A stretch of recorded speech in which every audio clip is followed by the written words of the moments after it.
Hello, I am Turtle, and here is what I have to tell you today. Please enjoy part 2 of Trapped in the Dollar General Beyond. OP had a slight title change. If you are enjoying this content, please leave a like and subscribe. Hey everyone, I have no idea how long I've been in the Dollar General Beyond, but I figure it's been about a week. I've been keeping notes in my journal. It's the purple one with the glitter cover if you must know, so I could update you guys on what I've learned about this place.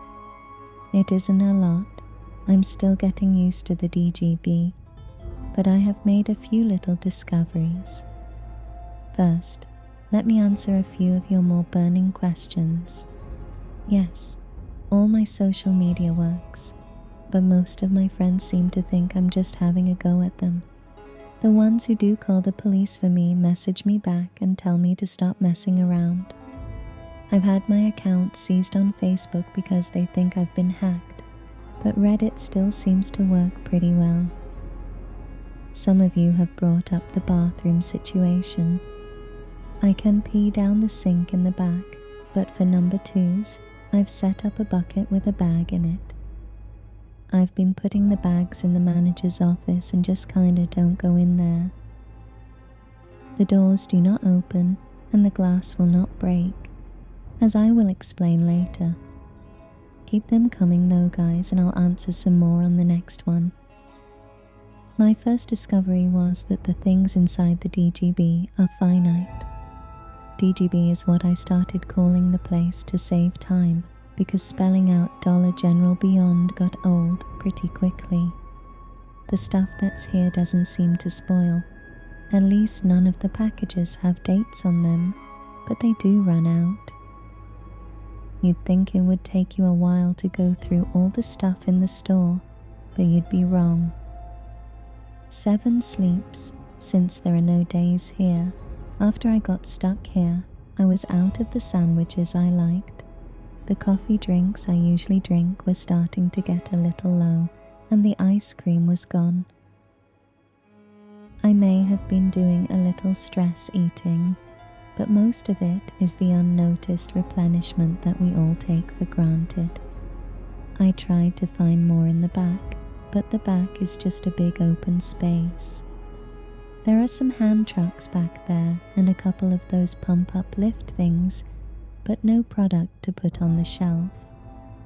This leads me to the second thing. There is no way out of the DGB.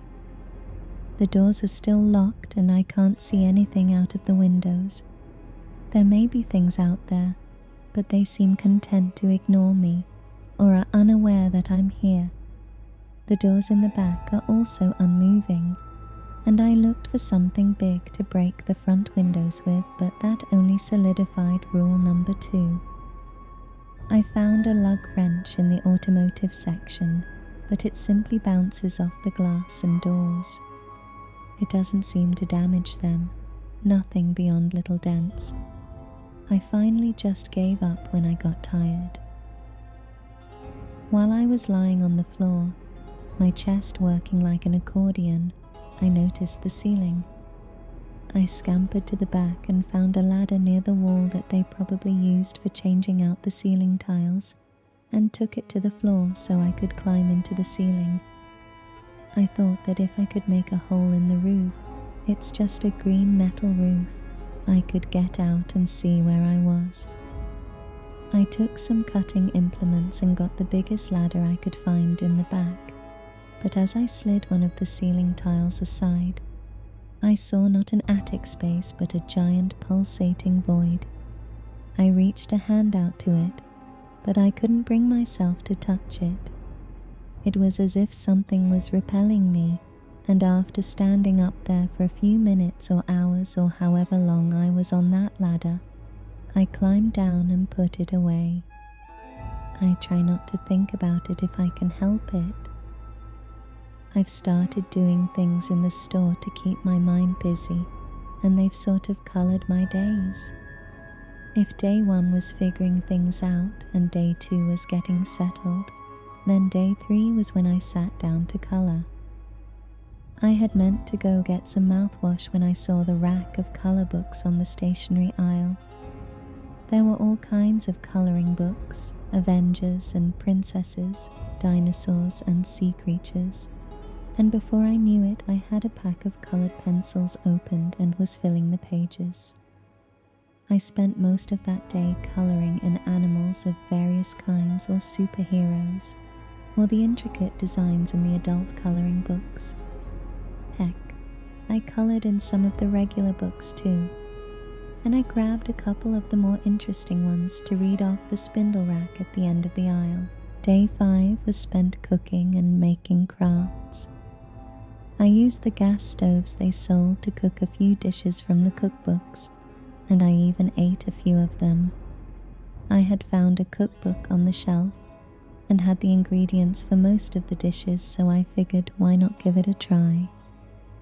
After that, I built a bunch of the crafts on the craft aisle, inflated some of the inflatable pool toys, had a tea party with them, and really just kinda had fun. This was honestly a time of relaxation for me more than anything. I had worked myself to the bone for years, and the ability to just kind of exist was nice for a change. I had been sent home for about 2 months with pay during COVID, and the longer I stayed here, the more I realized I missed it.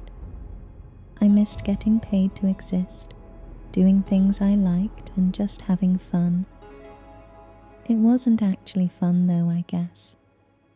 It was more like when you're a kid at daycare and waiting for your mom to pick you up while you play with their toys. It all came to a head on the 6th day. I woke up excited to find something else to do, but the longer I looked, the less I found to do. I put on some clothes from the clothing section, but I couldn't find anything that was my size. I found some pants that were too big, and a shirt that was too small, and threw them both on the floor as I just decided to keep my old clothes from yesterday. I went to the toy aisle, but nothing caught my eye, and after stepping on a Lego truck barefoot, I went to find some shoes. I then went to make some breakfast, but I was kind of over it. I settled for grilled cheese before going to find something to occupy myself. Most of the crafts were built, most of the books were coloured or read, and I was struggling to find something to keep my mind occupied. I found one of those old plug-in games, the kind you plug into a TV and play games on, but I couldn't find a TV to attach the cords to. I went to bed that night, feeling frustrated, and realized some of the magic was gone from my sanctuary turned prison cell. Then on day 7 okay, this sounds a little childish, but I got fed up and went around wrecking things. It started with something small. I woke up with a pain in my neck, surrounded by inflatable toys, and went to go get a coffee drink. I stank. I could smell myself after not having showered in 5 days, and decided I might try to set up a camp shower. I was still hoping to wake up and discover that this was some kind of dream I was having, but the longer it went on, the less sure I was. So I went to get the coffee drink, a Starbucks mocha frap, from the cooler, but they were out. I didn't remember drinking the last one, but I guess I must have.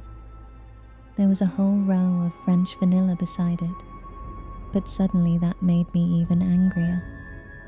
I didn't want French vanilla. I didn't want microwave toasters cooked in the microwave I'd found in the break room, and I didn't want to be stuck in a Dollar General with no one to talk to anymore.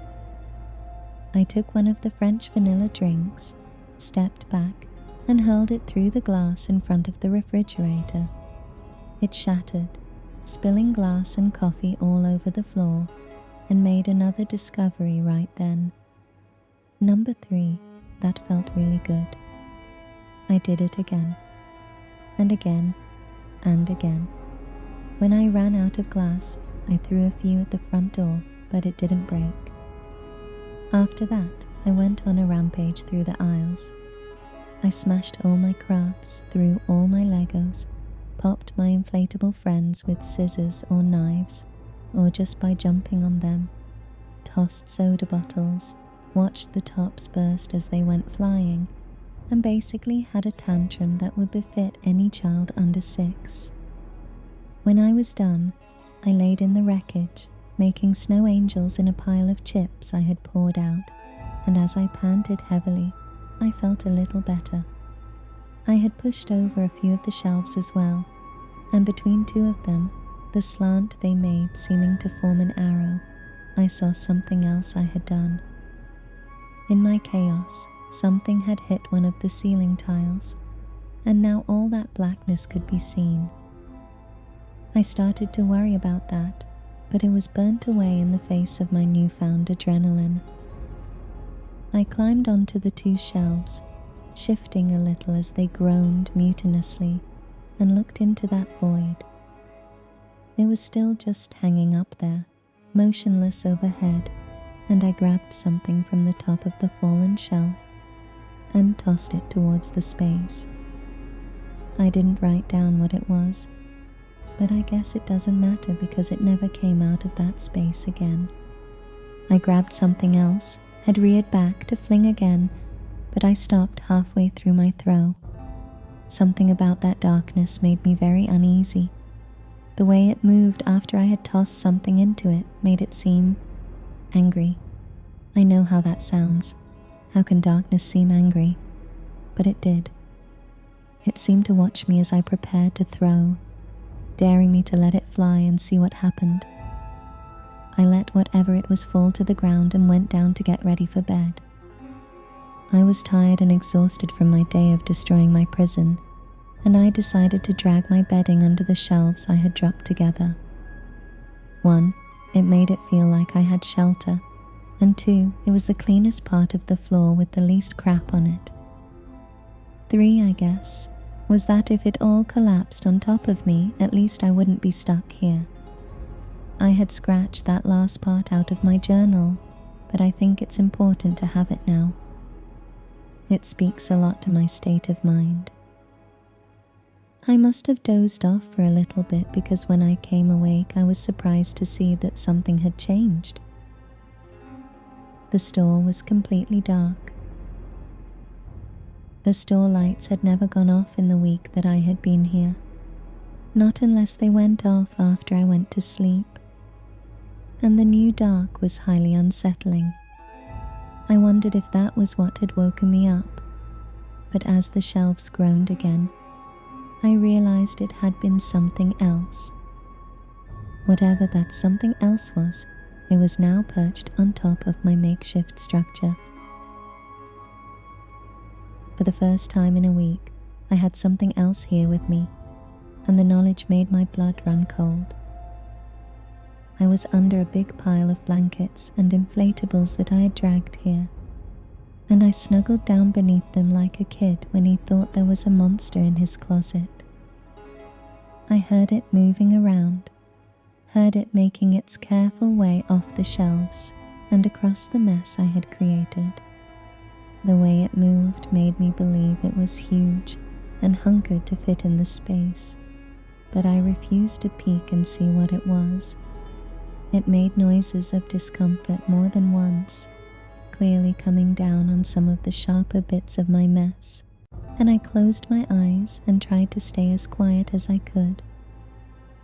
I wasn't sure if it was dangerous, and I didn't know if it would hurt me, but I knew enough to know that I didn't want to find out. It moved about for some indeterminable amount of time. Could be an hour as much as it could be 5 minutes, but eventually it left and I could see the lights blink back to life as they came on again.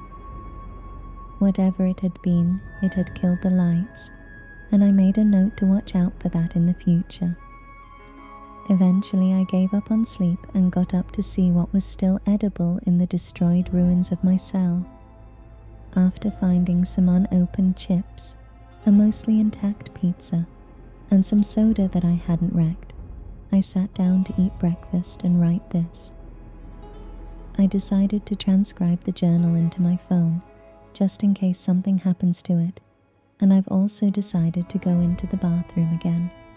It brought me here the first time. Maybe it can take me back again. Even if it doesn't, maybe it will take me somewhere else. I ruined all my food here during my tantrum, and if it brings me right back here, then I guess I'll have to salvage what's left and try to live as long as I can.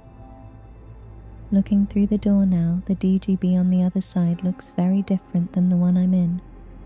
It looks like this one when I first came through, and I'm hoping that if it doesn't take me back where I came from, then maybe it will take me somewhere that less wrecked. Wish me luck. Either way, that's all for now. Hopefully, there will be a chance for more some other time. Thanks for taking the time to listen to part 2 of Trapped in a Dollar Store General. If you enjoyed part 2, like, subscribe, and leave a comment for what thread I should cover next. Part 3 will be released shortly.